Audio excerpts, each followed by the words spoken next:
আসসালামু আলাইকুম guys, welcome to my new video. কি অবস্থা সবাই, কেমন আছেন? আশা করি অনেক ভালো আছেন। তো আপনার বলবেন যে প্রথমত কাটাকুটি শুরু করে দিছি। আজকের ভিডিওটা অনেক ইন্টারেস্টিং গাইজ। আজকে চানাচুর বানাবো। দেখেন, পেঁপে নিছি, তারপর পাতাকপি নিছি, তারপর শসা নিছি, তারপর টমেটো নিছি, তারপর ধনিয়া পাতা। তো লেটস স্টার্ট গাইজ। দেখেন আমি পেঁপে কাটতেছি। তো আমার বোন বলতেছে যে চানাচুরের সাথে পেঁপে দেয় নাকি। তো আমি আমার বোনকে বলতেছি যেটা অনেক মজা হবে, অনেক মজাদার।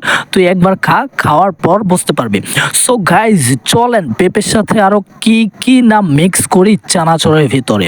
তো আজকের রেসিপিটা কিন্তু আপনার ফার্স্ট টাইম দেখতে আসছেন, কারণ চানাচুরের সাথে এক্স্যাক্টলি পেঁপে, তারপর পাতা কফি এগুলো দেয় না।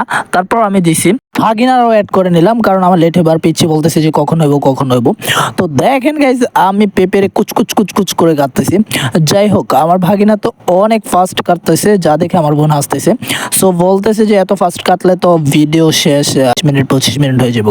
তো আমার পেঁপে কাটটা শেষ। গায়ে দেখেন টমেটো কাটতেছে। সো এটা মানে টমেটো না, এটা বাংলাতে টমেটো, টমেটো বলা হয়। আর এখানে মরিচ দেওয়া হয়েছে। এটা হচ্ছে মরিচ, যেগুলো আমাদের গাছেরই মরিচ। তো দেখেন গাইস, টমেটোগুলো মানে অনেক জোস ছিল ইয়ার। আমি ভাবছি যে টমেটোগুলো আমি লবণ দেখা মতো, আমার বোন বলতেছে যে আগে ভিডিও কর তারপর খাইস, সমস্যা নাই। তো গাইস দেখেন, মূলা, এটা হচ্ছে মূলা, মূলা দিচ্ছি। মানে চানাচুরে আমি তো ফার্স্ট টাইম বলছি যে চানাচুরে যে রেসিপিগুলো দিতেছি আপনার ফার্স্ট টাইম দেখতেছেন। তো মূলা কুচকুচ করে কেটে নিলাম। আমার বোনে বলতেছে যে মূলাও দেয়, আমি তো আজকে ফার্স্ট টাইম শুনলাম। তো গাইস, আমরা এখানে একটা ভুল করে ফেলছি, সব কিছু দিছি। এই যে দেখেন, পাতাকপি, পেঁপে, তারপর আমি বলতেছি যে পাতাকপিটা বাইরের রাস্টে আই মিন লেটেস্ট ভাবে ইউজ করা হয়, যেটা আর কি ধনিয়া পাতা। তো দেখতে পাচ্ছেন কাঁচামরিচ। আর গাইস, আজকে কিন্তু আমি চানাচুরের ভিতরে যে অনিয়ন পেস্ট দিতে ভুলে গেছি। তো আমার ভাগিনা আমার সাথে এসে বসছে, পিচ্ছিটা, মানে কখন হইব কখন হইব। আর আমি তো কাঁদতে আসি আর চারিদিকে দেখতেছি। তো দেখেন, মূলা কিন্তু অনেক কুচি কুচি করে কাটা হয়েছে। তারপর হচ্ছে এটা লেবু চলকা, আর কাগজি লেবু যেটাকে বলে আর কি, আমাদের গাছেরই লেবুটা চলকা, মানে কেউ ছালও বলে, কেউ চলকাও বলে, আমাদের ল্যাঙ্গুয়েজ যেটা আর কি চলকা।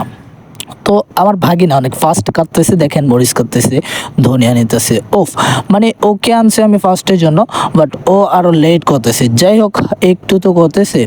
তো গাইস, আজকে মানে কেমন হবে চানাচুরটা আমি নিজেও জানি না। পাতাকপি কাটতেছি, দেখেন কুচকুচ করে কাইটা একেবারে ফিনিশিং দিয়ে দিছি। তো গাইস, পাতাকপি দিলাম, টমেটো দিলাম, তারপর মূলা দিলাম, তারপর ধনিয়া দিলাম, তারপর মরিচ দিলাম। তো আজকে মানে খাওয়া হইব উড়া ধুরা। তো দেখেন, এটা মিক্সার করতেছি। তো এখানে অ্যাড হইব কি কি অ্যাড হওয়া যায়, সরিষার তেল। তো এটা হচ্ছে খাঁটি সরিষার তেল, যেটাকে বলা হয় আর কি, খাঁটি সরিষার তেল দেওয়া হচ্ছে। সো বলতেছে যে আরেকটু দেওয়ার জন্য। আমার বোন বলতেছে যে এটা কোথা থেকে আনছোস, আমি বলতেছি যে এটা সূর্যমুখী থেকে বানানো, একেবারে খাঁটি। সো গাইজ, মাইখা নিলাম একটু, মাখার পরে চানাচুর দিয়ে দেবো। মানে যে চানাচুরটা, মানে এটাই চানাচুরের রেসিপিতে অরিজিনাল চানাচুর আর কি। তো দেওয়া হচ্ছে চানাচুর, দেখা যাক। আমি বলতেছিলাম আর কি যে চানাচুরগুলো আনার জন্য অনেক ঠান্ডাতে বের হয়েছিলাম। তো আমার বোন বলতেছে বের হওয়ার কি দরকার, ভিডিও করার কি দরকার। বলতেছে যে ভিডিও সবচেয়ে ইম্পর্টেন্ট। তো বানায় নিতাছি গাইস, সাথে লবণ অ্যাড করা লইছি। মানে যেটা নুন বলে কেউ, লবণ বলে কেউ, যেটাকে ইংলিশে বলা হয় সল্ট। তো অ্যাড করে নেওয়ার পরে মাখাইয়া মুখাইয়া সবার সামনে, সবার তো জিহ্বায় পানি চলে আসছে। দেখেন কি মজাদার হয়েছে। আমি একটু মুখিতে বলতেছি ওয়াও, মানে অনেক সেই স্বাদ, সেই স্বাদ, যে স্বাদ বলার মতন আর কি। সো গাইস, এটাই ছিল আমাদের আজকের ভিডিও। তো যদি ভালো লাগে লাইক করবেন, শেয়ার করবেন অ্যান্ড কমেন্ট করবেন। আর কে কোথা থেকে বলছেন কমেন্ট করতে ভুলবেন না। Thank you.